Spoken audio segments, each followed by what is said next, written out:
Man, I love this place.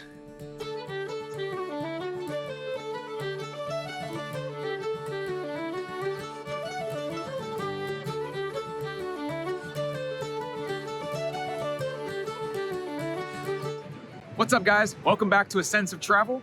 I'm Michael.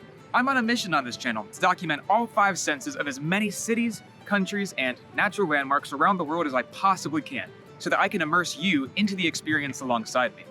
This week, I'm in Dublin, Ireland, with my Uncle Chris, and we are stoked to walk through all 5 senses of the city alongside you.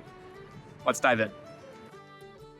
Dublin has and will always have a special place in my heart. When I was 23 years old, I boarded my first ever airplane and traveled outside of the southeastern United States for the first time. Dublin is the city that inspired my desire to travel the world as much as I possibly can.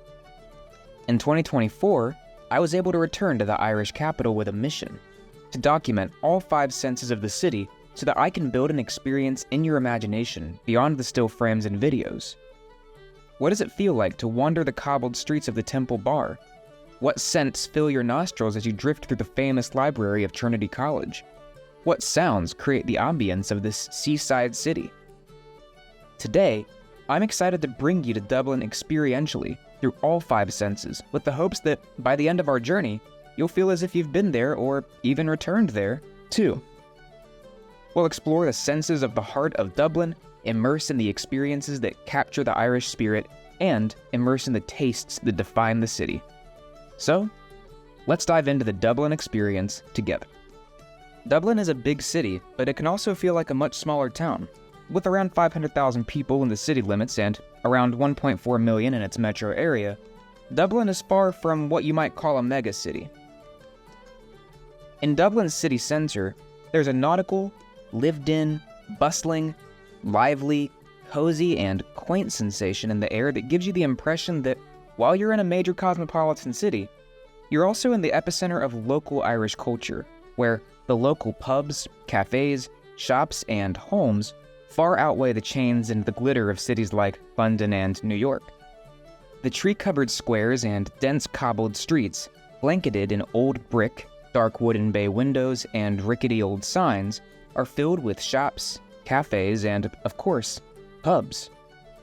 At the center of quite a few of these lively, cozy squares are old, Gothic stone churches and cathedrals, including Christ Church, St. Alban's, and St. Patrick's, whose pointed spires are among the tallest points of the city. As you imagine yourself in the low-rise, chilly, cobbled streets in the city center, the sense of salt water, damp stone and brick, hub foods, and a bit of alcohol from the previous night's fun fill your nostrils. The soundscape is overwhelmingly filled with the cries of seagulls, which, here in Dublin, are absolutely gigantic. So it's the ambient noise of Dublin is very quiet. It's muted almost. Yeah. There's nothing raucous about it. There's nothing there's no sensory overload. Except the seagulls. Those are the loudest seagulls I think I've ever heard in my life. Even then they come and go, right? So you'll have just a minute ago we had a seagull pipe off for about 30 seconds and then he was gone. Yeah. And then we'll hear another one in about 4 or 5 minutes. But it's not a constant cacophony of noise and sound. Constant cacophony, I like it. As you wander the cobbled streets, feeling the uneven, weathered, and often slippery stones beneath your feet, picture brick, Victorian buildings of around 4 to 6 stories tall on either side of you. Every couple of shops brings a waft of freshly roasted coffee, mostly local. In fact, the local shops far outweigh the big brand coffee chains here. Sounds like the ding of tram lines, the laser tag reminiscent crosswalk signals, and the cry of seagulls fill your ears, which are likely a little bit frosty because here in Dublin in the winter, it's super chilly and wet. Rows of brick and stone houses guarded by old iron fences and built in a rather grungy Charles Dickens-evoking style, alongside more ornamental Georgian-style architecture, line the neighborhood streets in the city center, where at times, there's a bit of an industrial feel. So our cab driver noted that only about 20% of people in Ireland can actually still speak Irish. They learn it in primary school, but it's not super enforced. The interesting thing is, though, all of the street signs and a lot of the restaurant and shop signs will have things written in both English and Irish. Right through the heart of town sits the famous River Liffey, bringing wafts of fishy, brackish water from its deep, nearly black depths. Dozens of bridges cross the river as it cuts through the city center, each one distinctively different than the next. One, however, iconically towers above the rest. Shaped like a harp, Ireland's national symbol, the Sam Beckett Bridge is truly one of a kind. This is still one of my favorite bridges in the world. I mean, come on, guys, it's a harp. It's a harp. That's so cool. Funnily enough, the harp was the moniker for Guinness before the Irish Free State adopted their harp logo. Around this part of the city, the Docklands, you'll notice that while there aren't really any skyscrapers per se in Dublin, the modern mid-rise buildings they do have aren't just big boxes like back home in Washington. Some buildings curve, some have multiple pieces that form into pyramids, and some glass and steel boxes literally sit on top of Dublin's old classic Georgian brick buildings. If you're foregoing Dublin's double-decker buses and trams and you're getting around on foot instead, great news. Dublin's city centre comes complete with another icon that will serve as your North Star. That North Star comes in the form of a bright ball of light atop a structure that could easily pass as the world's tallest flagpole. Now, the spire here on O'Connell Street replaces the Nelson Pillar, which was destroyed in the 1960s by the IRA. Now, today, the spire is also affectionately known as the Monument of Light. Pointy, made of chrome and steel, and towering over Dublin, we used the spire as a beacon of light quite often to find our way back home. Across the River Liffey, Grafton Street, made famous by Ed Sheeran's Galway Girl, at least as far as I know, is a bustling commercial street that sparkles and glitters with commercialism and party lights, draped over a stone-paved pedestrian street and lined by old Georgian brick storefronts. While Dublin is indeed a pretty quiet town, this part of the city is bumping. By night, Dublin's brick buildings glow in a golden light, with the alleyways and storefronts draped in glittering string lights. In places like O'Connell Street, Grafton Street, and the Temple Bar, street music, the bustle of pub crawlers and shoppers, and live music from the restaurants and bars fill the normally soft air. My favorite thing about walking around European cities is that you can turn the corner into an unassuming alleyway and come out in one of the most beautiful squares you've seen in the entire city. It's true that in Dublin, at any random turn, you might stumble upon royal, cobbled plazas like the Dublin Castle, or the decorative, classic Victorian Market Arcade on George's Street.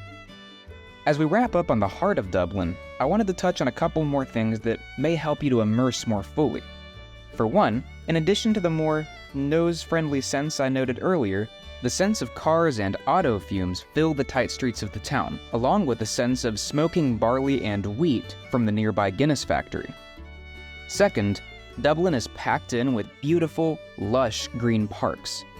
Thanks to how wet and damp the island is, these parks are a bright emerald green year-round.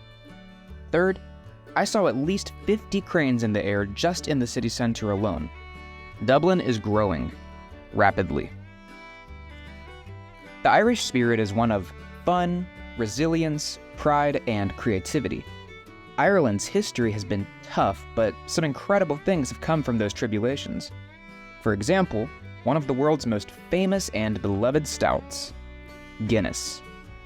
All right, y'all, here we are at the pinnacle of the Dublin experience, at least according to me, St. James's Gate, the Guinness Storehouse. At the famous St. James's Gate, the Guinness Storehouse not only tells the story of how Ireland's famous stout came to be, but it also tells the story of how it's made. 5 stories of the old warehouse and factory walk you through the intricate process in which Guinness is made, from the roasting of the barley to the growing of the hops that give Guinness its distinctive bitter taste. So this is kind of wild. According to the Guinness Museum, coopers, way back when, were hazed ridiculously. It was part of a centuries-old initiation ceremony where the cooper would fire his own cask, and And then he would fill it with Guinness Stout, with wood shavings, water, you name it. And then his fellow coopers would put him inside the cask and roll him down the street. And when they decided that he had suffered enough, they'd let him out. And that is how you were initiated as a Guinness cooper. Sounds terrible. The Guinness Storehouse experience is probably one of my favorite museum experiences in the world, with the exception of the Harry Potter Warner Brothers studio tour in London. Here, you'll even learn the proper way to drink your complimentary pint. What you're supposed to do is keep your eyes straight on the horizon. Take the glass up to your lips. Don't look away from the horizon. And take a massive gulp and hold it on your tongue for 10 seconds.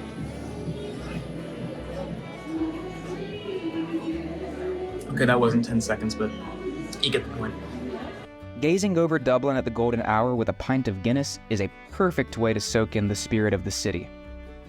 Dozens of stone spires and aged bronze domes poke out along the low-rise skyline of brown brick and stone, where the Wicklow Mountains and the Irish Sea hover over the horizon. You can get a peek at the rolling green countryside off in the distance, and it's from here that the over 50 cranes of Dublin's growing cityscape pop up through the haze. Over at Trinity College Dublin, Ireland's Celtic identity comes front and center. The Book of Kells, widely considered Ireland's most precious national treasure, contains 4 beautifully illustrated accounts of the life of Christ and is believed to date to the year 800 AD. Exhibits walk you through the famous manuscript's history with bright displays and immersive rooms. The book itself cannot be photographed, but it holds a revered place in Irish history and culture. Just as incredible and awe-striking, in my opinion, is the old library itself. Long, high-ceilinged, and made of the aging, dark brown wood of which it smells so heavily, the old library at Trinity College is breathtaking. 2 stories of narrow shelves containing books dating hundreds and hundreds of years back fill the dusty, sunbeam-graced air. It's so quiet in here that virtually the only sound you can hear are footsteps on the floor and the air conditioning. That's it. Rows of marble busts line the hall, but the most intriguing relic is the original harp that inspired Ireland's national logo, and Guinness's for that matter. I always find it interesting when I see pieces of history like this, and I think about, who the last person was to play it, and they probably looked at it as an instrument, like a tool, something they used for their profession or their enjoyment. And we locked it behind the glass, just like the last person to pull one of these books off a shelf and actually read it for the purposes of it being a book versus, us coming in here and seeing it as a piece of history. There aren't a ton of imposing, grand cathedrals in Dublin like you might find in other European capital cities, but there are dozens of smaller ones whose stone spires pierce the horizon. St. Patrick's Cathedral is a gray, stone Gothic masterpiece that dates to the 1200s. St. Patrick is, of course, synonymous with the spirit of Ireland itself, and I'd say this is definitely worth adding to your bucket list to capture the Catholic spirit of Dublin and the country as a whole. To imagine yourself in the long, cavernous stone nave, imagine the creaking sounds of doors, soft echoes, and the scent of old, musty, damp stone. The Temple Bar is a district right in the heart of the city center that, frankly, is extremely touristy. In my opinion, however, that doesn't mean you shouldn't go. Would you skip out on Times Square in New York City, the Eiffel Tower in Paris, or the Old Town of Prague? Of course not. Temple Bar really captures that Irish pub spirit, just with a heftier price tag.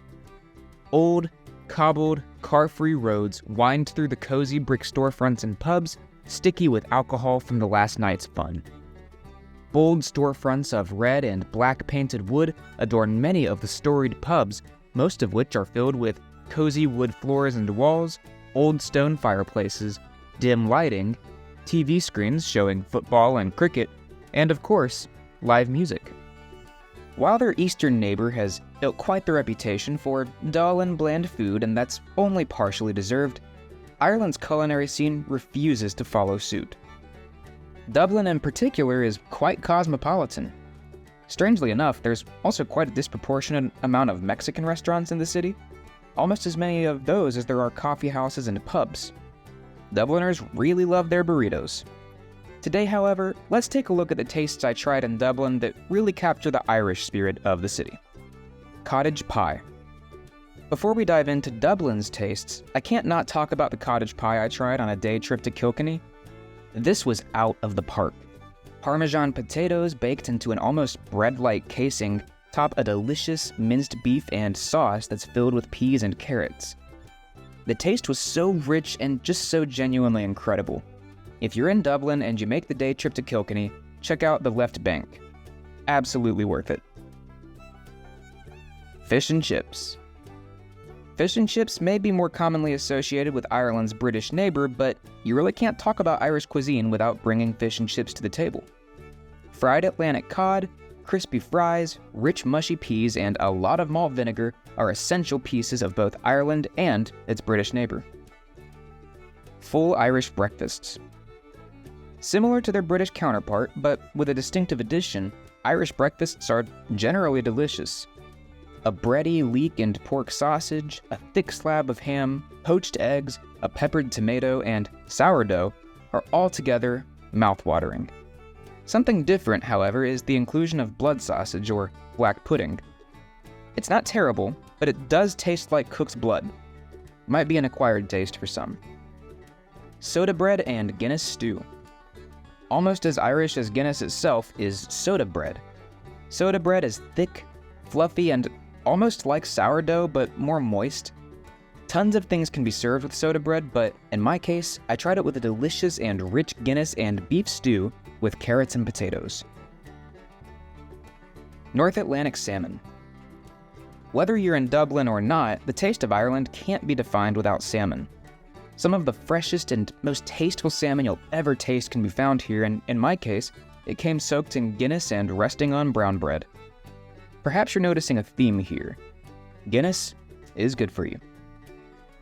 Brekkie Bap. I had never heard of a bap before visiting Dublin, but it's essentially a Belfast-originated breakfast sandwich on a roll. From a great little dog-themed cafe called Milo's, my breakfast bap included a brioche bun, eggs, streaky bacon, red onion relish, and arugula, or rocket. As with most of the world's major cities, capturing the full Dublin experience in one or even two visits isn't possible. Every city is complex, multi-layered, and rich in its identity, history, and story, and the Irish capital is no exception. My hope, however, is that through diving in with me through all five senses, you felt the crisp, oceanic breeze, warmly glowed after a fresh pint of Guinness, and awed over the Book of Kells alongside me. As always, thanks so much for watching. I'll see you next time.